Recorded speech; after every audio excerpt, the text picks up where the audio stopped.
Bienvenue. Alors aujourd'hui, on a une histoire très ancienne, celle de Yaakov qui quitte tout pour aller vers l'inconnu. On pourrait se dire, bon, encore une vieille histoire. Mais l'idée, justement, c'est de voir si ce récit peut être une sorte de feuille de route pour nous aujourd'hui. On va donc plonger là-dedans en s'appuyant sur un enseignement, une sicha du rabbi de Lubavitch qui décode ce voyage de Yaakov à Haran. C'est une excellente approche, parce que le principe de base ici, c'est Maaseh Avot, Siman Labanim. Les actions des pères sont un signe pour les enfants. C'est-à-dire que ce que les patriarches ont vécu, ce ne sont pas juste des anecdotes, c'est une sorte de matrice pour les défis à venir. Une matrice, un prototype, donc chaque détail est une leçon codée en quelque sorte. Exactement. Et pour Yaakov, c'est encore plus puissant.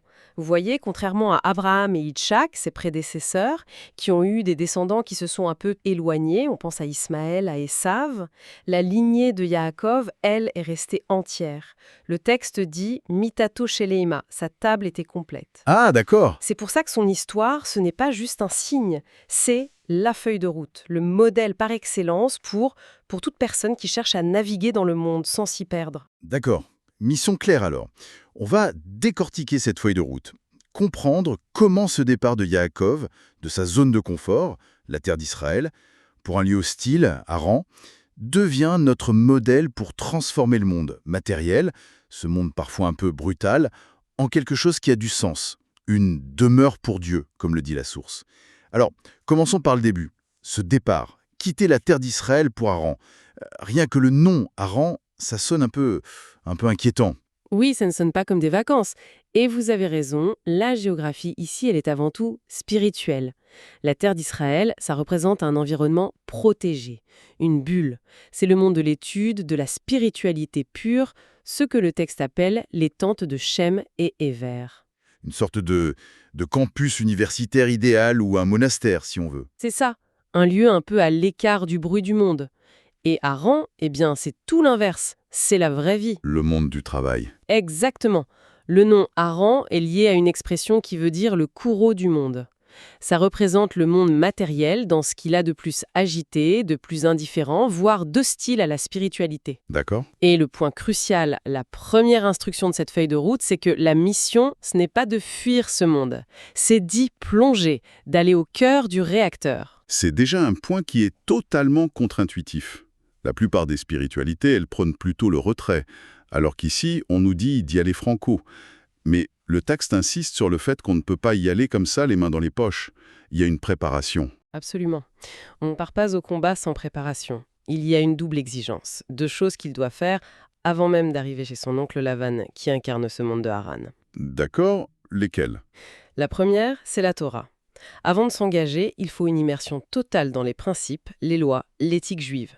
La source nous dit qu'il passe 14 ans, jour et nuit, à étudier. 14 ans. Donc, si je traduis pour notre feuille de route, la première étape, ce n'est pas l'action, mais la préparation. Il faut d'abord se construire une sorte de GPS interne, une boussole morale solide. C'est ça l'idée? C'est tout à fait ça. C'est la fondation. Sans ça, on est tout de suite désorienté par les valeurs du monde. Mais ce n'est pas tout. Il y a une deuxième préparation. Ouais. Le texte dit « Vaïv Gab Amakom », il rencontra le lieu. Et tous les sages s'accordent à dire que c'est là que Yaakov institue la prière du soir, la tefila, la prière. Mais pourquoi c'est si important? Après avoir étudié pendant 14 ans, il devrait être prêt, non? Il a sa boussole. L'étude, la Torah, c'est basset, c'est la sagesse, ce qu'on peut accomplir par nos propres efforts. Mais pour affronter la vanne, ça ne suffit pas. La prière, c'est l'acte de se connecter à une source d'énergie qui nous dépasse. C'est demander de l'aide d'en haut. C'est reconnaître qu'on ne peut pas y arriver seul. Voilà. C'est seulement après avoir sécurisé son GPS interne, la Torah, et établi une ligne directe avec le quartier général, la prière, qu'il est vraiment prêt à affronter la vanne. On arrive donc chez Lavan. Et là, c'est une phase de 20 ans. 20 ans de travail acharné. Et il y a ce détail rapporté dans le Midrash, qui est, franchement, il est fou. Le texte dit que pendant ces 20 ans, Yaakov n'a pas dormi. Vélo shachav. Attendez, il faut qu'on s'arrête là-dessus. C'est physiquement impossible. Qu'est-ce que ça veut dire ne pas dormir? C'est une excellente question parce que c'est vraiment la clé de toute cette période. Évidemment, ce n'est pas à prendre au sens littéral. Ne pas dormir ici, c'est une expression pour décrire un état de vigilance absolue, un dévouement total, ce qu'on appelle en hébreu Messirat Nefesh, le don de soi.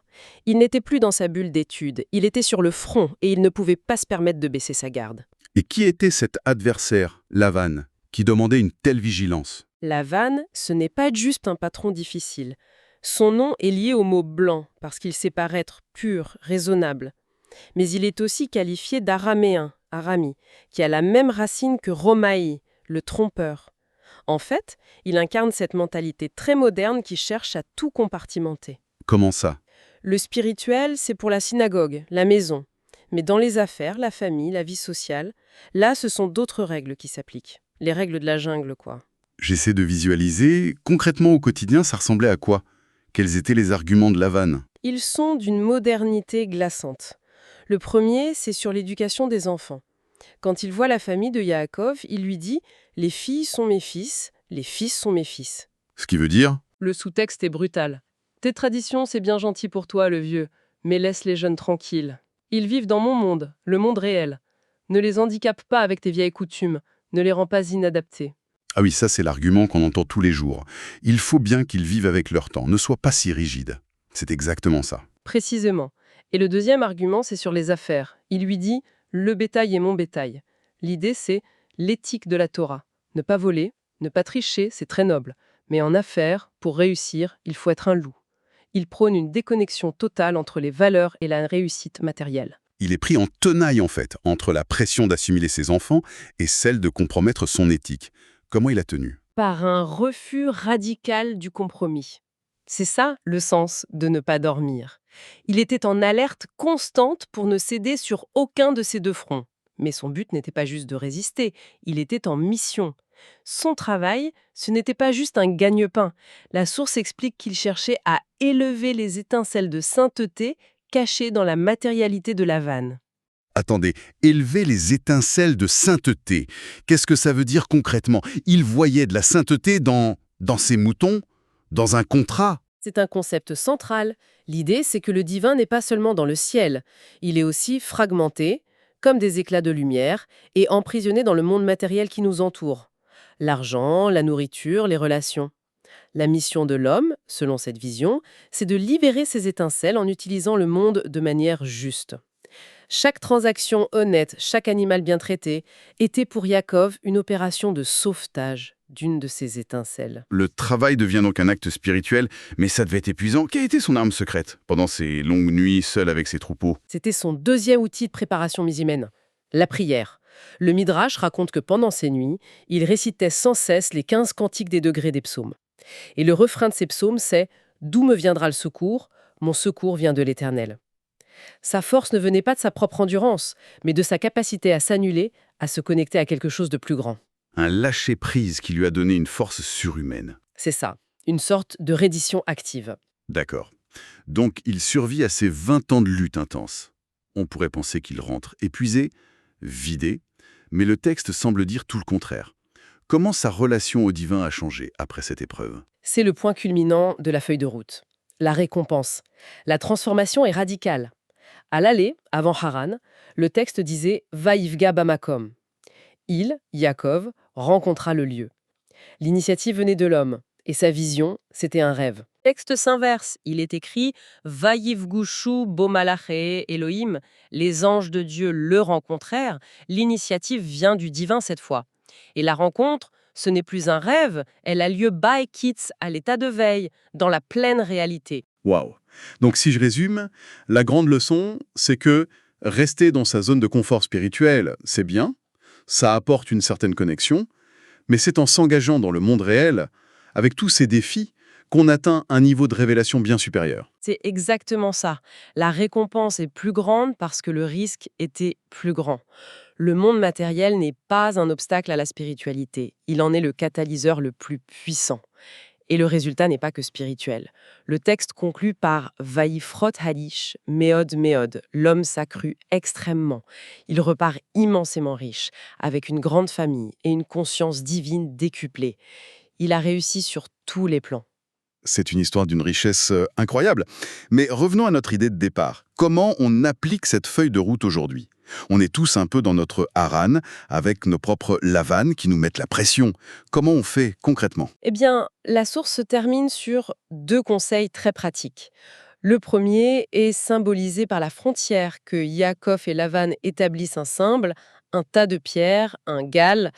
Le message est clair. Oui, il faut s'engager dans le monde, mais il faut aussi savoir tracer une ligne rouge, établir une frontière claire avec les valeurs toxiques. C'est l'idée d'être dans le monde, mais pas du monde. Participer, mais sans compromettre ses valeurs. Une sorte de pare-feu éthique, en fait. C'est une très bonne image. On ne s'isole pas, mais on se protège. Et la deuxième question, c'est où trouver la force de maintenir ce pare-feu? La source répond que cette force vient de l'étude de la Pnimiut Torah, la dimension intérieure plus mystique de la Torah. Et en quoi cette étude aide concrètement? Ce n'est pas juste de la théorie. Non, l'objectif de cette étude est de transformer notre perception. C'est de nous amener à voir que le monde matériel n'est pas une réalité séparée, autonome, mais qu'il est constamment animé par une force divine, que Ainot Milvado, il n'y a rien d'autre que lui. Quand on commence à voir le monde comme ça, il cesse d'être une menace. Il devient un terrain de jeu, une opportunité. Donc l'étude profonde, ce n'est pas une fuite du monde, c'est un outil pour mieux s'y engager. Ça change tout. Complètement. Et pour conclure sur la vision d'ensemble, chaque fois qu'une personne applique cette feuille de route, en établissant des frontières éthiques et en changeant sa perception, eh bien, elle participe à une transformation globale. L'objectif ultime, c'est de préparer le monde à devenir cette fameuse demeure pour Dieu. Un lieu où le matériel et le spirituel ne sont plus en conflit. C'est la promesse finale. Et la gloire de l'Éternel sera révélée, et toute chair verra ensemble. C'est une feuille de route extraordinairement détaillée et très inspirante. Se préparer, s'engager et transformer. C'est tout le projet. Mais ça laisse une dernière question en suspens. Une pensée pour la route. Toute la stratégie de Yaakov est basée sur une préparation intensive avant d'entrer à Haran. Mais que faire quand on est déjà en pleine dedans? Quand on est déjà submergé par les arguments de Lavan dans notre carrière, notre famille, nos finances? Comment la lutte de Yaakov, qui pendant 20 ans s'est appuyée sur les psaumes en disant « Mon aide vient de Dieu », comment est-ce que ça nous offre une stratégie non plus de préparation, mais de persévérance et de reconnexion, quand on est déjà au cœur même de la tempête?